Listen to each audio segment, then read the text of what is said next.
Hi friends, welcome back to mom dot world. मैं हूं अंतरा और आज हम बात करेंगे बच्चों के कॉन्स्टिपेशन के बारे में। बहुत बार बच्चों को कॉन्स्टिपेशन हो जाता है जिस वजह से बच्चे काफ़ी सफ़र भी करते हैं। तो हम आज इस चीज़ के बारे में सब कुछ जानेंगे कि क्या क्या इसके सिम्टम्स होते हैं। नॉर्मली तो जब बच्चे हार्ड स्टूल पास करते हैं मतलब बच्चे को कॉन्स्टिपेशन है, इतनी सी बात हम सभी जानते ही हैं। लेकिन बहुत बार क्या होता है ना, बच्चे 1 दिन 2 दिन, जो छोटे बच्चे होते हैं 6 महीने से छोटे बच्चे होते हैं वो तो 4 या 5 दिन तक स्टूल पास नहीं करते हैं। तो इस टाइम पे हमें ये समझना मुश्किल हो जाता है कि बच्चों को कॉन्स्टिपेशन हुआ है कि नहीं है, बच्चे उससे परेशान तो नहीं हैं। तो इसलिए हमें दूसरे सिम्टम्स के बारे में भी जानना ज़रूरी है और ये जानेंगे हम कि कॉन्स्टिपेशन का रीज़न क्या होता है, क्या क्या रीजंस होते हैं जिस वजह से बच्चों को कॉन्स्टिपेशन हो जाता है, ताकि हम उस चीज़ों को करें ही ना, वो सारी चीज़ों पे ध्यान दे पाए और बच्चे को कॉन्स्टिपेशन बने ही ना। एंड फाइनली हम बात करेंगे क्या क्या इसके रेमेडीज़ होते हैं। सारी होम रेमेडीज़ के बारे में आज हम बात करेंगे ताकि आप फटाफट से बच्चे के कॉन्स्टिपेशन को ठीक कर सके। तो चलिए दोस्तों, ज़्यादा टाइम वेस्ट नहीं करते हैं और वीडियो को यहीं स्टार्ट करते हैं। और वीडियो अच्छा लगने पर और लगता है अगर आपको हेल्पफुल है वीडियो तो प्लीज़ लाइक ज़रूर करें। और अगर आप हमारे चैनल पर नए हैं तो हमें सब्सक्राइब करना ना भूलें, नीचे बेल आइकन है उसे हिट करना ना भूलें ताकि जब भी हम कोई वीडियो अपलोड करें आपको सबसे पहले मिल जाए। तो स्टार्ट करते हैं। सबसे पहले हम बात करने वाले हैं कि बच्चों की पॉटी के क्या क्या सिम्टम्स होते हैं। तो पहला सिम्टम तो ये है कि जब बच्चे पॉटी करते हैं तो बहुत बार आप देखेंगे बच्चे की पॉटी जो है वो थोड़ी स्टिकी से रहेगी। तो अगर आपको ऐसा दिख रहा है तो ये कॉन्स्टिपेशन का सिम्टम होता है। सेकेंड ये कि बच्चे का पेट जो है वो टाइट हो जाएगा। एक तो गैस की वजह से भी टाइट होता है, दूसरा जो है कॉन्स्टिपेशन की वजह से टाइट होता है क्योंकि बच्चे का मोशन अभी क्लियर नहीं हो रहा है, तो इसलिए पेट जो है वो थोड़ा टाइट हो जाता है। थर्ड ये है कि बहुत बार बच्चे जब पॉटी करते हैं तो हल्का हल्का ब्लड निकलने लगता है। तो यहाँ घबराने की बिल्कुल बात नहीं है। जब पहली बार मेरे बेटे का ब्लड निकल गया था, आदू का ब्लड निकल गया था, मैं तो सच में बहुत घबरा गई थी। तो मुझे डॉक्टर ने बताया कि कॉन्स्टिपेशन का सिम्टम होता है, कोई घबराने की बात नहीं होती है। तो आप फटाफट से उसकी रेमेडी अप्लाई करिए और बच्चे को कॉन्स्टिपेशन से फ्री करिए। तो फोर्थ जो सिम्टम होता है वो ये कि बच्चा जो है वो खाना रिफ्यूज़ करेगा, मतलब वो बिल्कुल खाना नहीं चाहेगा, मन नहीं करेगा खाने को, या तो फिर दूध पिलाते हैं तो दूध नहीं पीना चाहेगा। तो ये एक कॉन्स्टिपेशन का फोर्थ सिम्टम होता है। फिफ्थ सिम्टम ये होता है कि बहुत बार बच्चे जो है वो छोटे छोटे पैलेट्स की तरह पॉटी करते हैं, एक बार में पॉटी नहीं करते हैं, छोटे छोटे पैलेट्स निकालते हैं। तो ये भी कॉन्स्टिपेशन का ही सिम्टम है, तो इस चीज़ को आप देखिए। लास्ट सिम्टम ये है कि जब बच्चे पॉटी करते हैं तो आप देखिएगा बहुत ज़्यादा जोर लगाते हैं या अचानक से रोने लगते हैं क्योंकि उनको अभी मोशन क्लियर नहीं हो रहा है, उनका जो स्टूल है बहुत हार्ड हो चुका है, इसलिए उन्हें बहुत ज़्यादा पेन हो रहा है, इसलिए वो रोने लग जाते हैं। तो ये अगर आपको दिख रहा है बच्चा रो रहा है पॉटी करते वक्त, तो ये भी आप समझ जाए कि अभी कॉन्स्टिपेशन हो गया है बच्चे को। तो दोस्तों यही कुछ सिम्टम्स थे जिसे आप ऑब्जर्व करके अपने बच्चे के कॉन्स्टिपेशन को फटाफट से दूर कर सकते हैं, रेमेडी सप्लाई करके दूर कर सकते हैं। अब समझते हैं कि बच्चे के कॉन्स्टिपेशन के क्या क्या रीजंस होते हैं। तो इसके रीजंस जो है वो डिपेंड करता है, बहुत सारे फैक्टर्स उस पर डिपेंड करता है और डिपेंड करता है बच्चे की एज ग्रुप में। मतलब बच्चा अगर 6 महीने से छोटा है और पूरी तरह से ब्रेस्ट मिल्क पर ही डिपेंड है तो ब्रेस्ट मिल्क वाले बच्चे जो है उन्हें जनरली कॉन्स्टिपेशन नहीं होता है क्योंकि जो ब्रेस्ट मिल्क होता है वो काफ़ी ज़्यादा लाइट होता है, बच्चे इजीली डाइजेस्ट कर लेते हैं, तो उन्हें कॉन्स्टिपेशन नहीं देखा जाता है। आप देखेंगे बहुत सारे बच्चे होते हैं वो एक दिन में 5 या 6 बार पॉटी करते हैं और कोई बच्चे होते हैं वो 3 या 4 दिन में एक बार पॉटी करते हैं। तो ये दोनों चीज़ें कॉमन है ब्रेस्ट मिल्क वाले बच्चों के साथ। ये ना ही कॉन्स्टिपेशन के सिम्टम्स है ना ही डायरिया के सिम्टम्स है जब बच्चे को बार बार पॉटी हो रही है या बच्चा 2 या 3 दिन में पॉटी नहीं करता है। 6 महीने से छोटे बच्चों में ये कॉमन है। और अगर बच्चे को आप फॉर्मूला मिल्क देते हैं तो यहाँ पे अगर बच्चे को कॉन्स्टिपेशन हो रहा है तो उसके अलग रीजंस हो सकते हैं। जैसे पहला रीजन ये होता है कि जब आप बच्चे का मिल्क स्विच करते हैं, मतलब आपने मान लीजिए पहले आप ब्रेस्ट मिल्क देते थे और अब आपने फॉर्मूला मिल्क स्टार्ट किया है, तो इनिशियली जो बच्चे का जो डाइजेस्टिव सिस्टम होता है उसे टाइम लगता है कोई नए मिल्क को एडजस्ट करने में, तो वो धीरे धीरे उस चीज़ को एडजस्ट करेगा, धीरे धीरे इस चीज़ को डाइजेस्ट करने लगेगा। तो इनिशियली छोटे पीरियड के लिए ही सही बच्चे को कॉन्स्टिपेशन हो सकता है जब बच्चे को आप स्विच करते हैं ब्रेस्ट मिल्क से फॉर्मूला मिल्क में। और यही सेम चीज़ तब होती है जब बच्चे को आप एक फॉर्मूला मिल्क से दूसरे फॉर्मूला मिल्क में स्विच करते हैं, तो इनिशियली बच्चे को कॉन्स्टिपेशन हो सकता है। और अगर आपको लग रहा है कि नहीं बच्चे को कॉन्स्टिपेशन जो है वो बार बार हो रहा है बच्चे को, तो यहाँ पे क्या हो सकता है कि हो सकता है आप बच्चे को एक सही रेशियो में फॉर्मूला मिल्क तैयार करके नहीं दे रहे हैं। क्योंकि बहुत बार क्या होता है जैसे पानी कम ले लिया, वाटर ज़्यादा डाल दिया, जिससे बच्चे को डिहाइड्रेशन होता है और अल्टीमेटली कॉन्स्टिपेशन ही होता है। तो ये आप ध्यान रखें कि बच्चे के जो फॉर्मूला मिल्क बना रहे हैं उसे सही रेशियो में बनाइए ताकि बच्चे को ना ही कॉन्स्टिपेशन हो और ना ही बच्चे को कोई कमजोरी आए।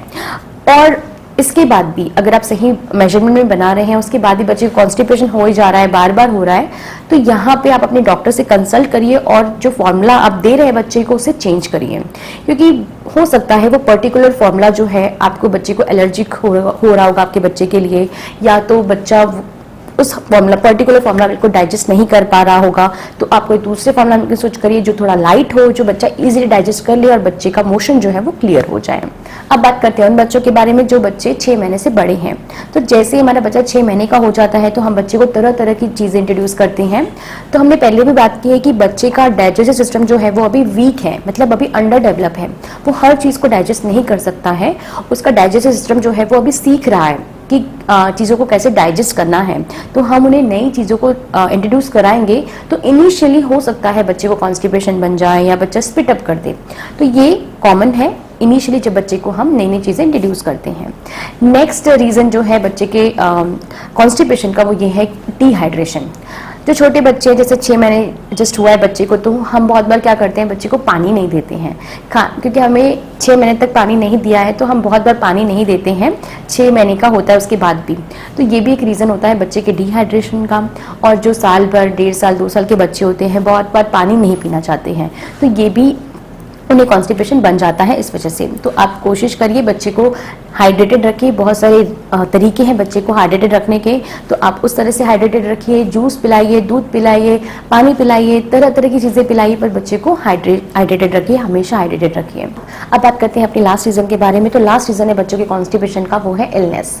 जब बच्चे की तबीयत खराब हो जाती है, जैसे सर्दी खांसी बुखार कुछ भी होता है बच्चे को, तो बच्चा सबसे पहले जो है वो खाना पीना बंद कर देता है, मतलब उन्हें कुछ भी नहीं भाता है खाना।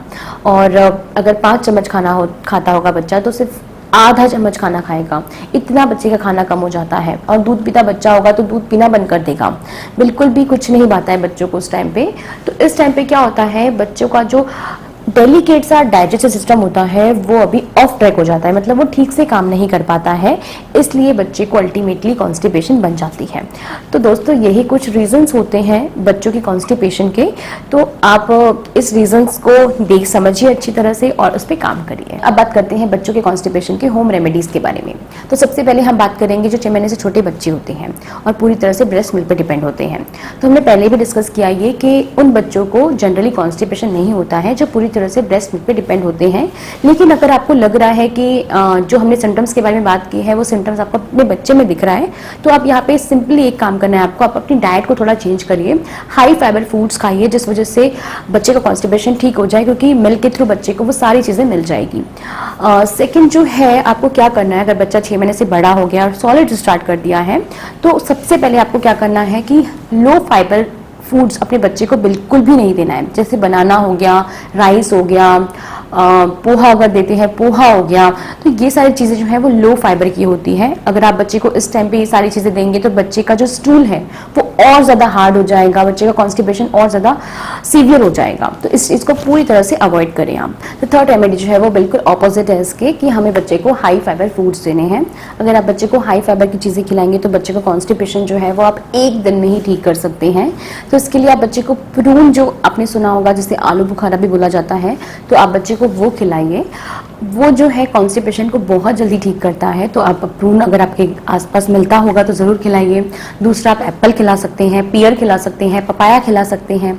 तो बहुत सारी चीज़ें हैं बच्चे को आप खिला सकते हैं।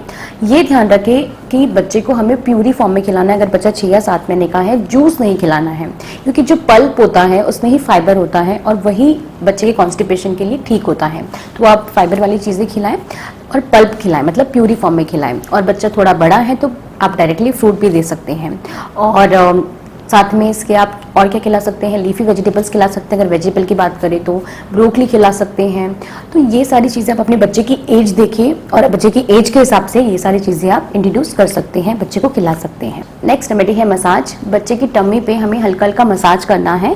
आप थोड़ा सा अपने हाथ में ऑयल ले लीजिए और बच्चे की बेली बटन के आसपास हमें थोड़ा थोड़ा प्रेशर लगाते हुए क्लॉकवाइज, एक बार एंटी क्लॉकवाइज प्रेशर देते हुए मसाज करना है। फिर आउटवर्ड लेकर जाना है अपने हाथों को, बेली बटन से आउटवर्ड लेकर जाना है, बाहर की तरफ लेकर जाना है, प्रेशर देते हुए बाहर की तरफ लेके जाना है। इससे क्या होगा, बच्चे को थोड़ा सा प्रेशर जनरेट होगा, जिससे बच्चा इजीली पॉटी कर पाएगा। तो आप इसको ट्राई करके देखिए, बहुत ज़्यादा इफेक्टिव है। बस 5 मिनट आपको बच्चे को इस तरह से मसाज देना है, हल्का हल्का प्रेशर देते हुए। नेक्स्ट जो रेमेडी है वो ये है कि आप क्या करिए, बच्चे को थोड़ा सा एक्सरसाइज कराइए। मतलब बच्चे को पैरों को पकड़ लीजिए और ऊपर लेकर जाना है आपको, फिर नीचे लेकर आइए, फिर बाइसिकल कराइए। आप बाइसिकल कराएंगे तो क्या होगा, बच्चे का जो इंटेस्टाइन की मसल्स होती है वो कॉन्ट्रैक्ट होगी, जिससे बच्चे को प्रेशर जनरेट होगा। तो ये बहुत हेल्प करेगी बच्चे का स्टूल पास करने के लिए। नेक्स्ट रेमेडी है जो काफ़ी हेल्पफुल भी है और बच्चे को बहुत ज़्यादा आराम देती है। क्या करिए आप कि एक टब में थोड़ा पानी लीजिए और बच्चे को बैठाइए। अगर ठंड का टाइम है तो नहाते वक्त 5 मिनट ही बैठा दिया बच्चे को गर्म पानी में, और अगर गर्मी का टाइम है, जैसे अभी गर्मी चल रही है, तो आप 2 या 3 बार भी बच्चे को ऐसे टब में बैठा सकते हैं। इससे क्या होगा ना कि जब बच्चा गर्म पानी में बैठता है तो बच्चे की पॉटी वाली जगह में गर्म पानी लगने की वजह से बच्चे को जल्दी से प्रेशर आ जाएगा, जिससे बच्चे का स्टूल जो है वो पास हो जाएगा। दूसरा क्या है, बच्चे को जब कॉन्स्टिपेशन हो जाता है तो बच्चे की जो पॉटी वाली जगह है वहाँ पे थोड़ा सा रेडनेस हो जाता है, बच्चे को वहाँ पे दर्द करने लगता है। तो बच्चा जब गर्म पानी में बैठेगा तो बच्चा बहुत एंजॉय करेगा, बहुत आराम मिलेगा बच्चे को। तो आप ये करिए।